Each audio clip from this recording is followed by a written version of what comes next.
আসসালামু আলাইকুম ভিউয়ার্স, এই হচ্ছে আমাদের কাঙ্ক্ষিত জগন্নাথ দিঘি।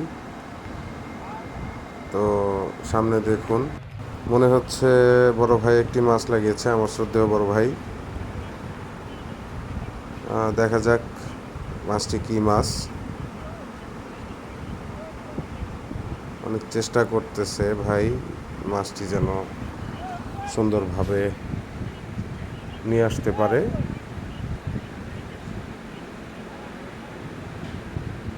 আহ,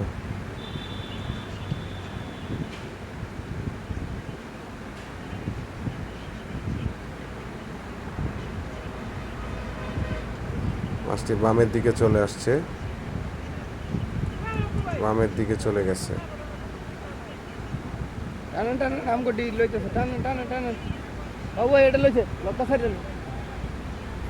লক সাইড, লক সাইড।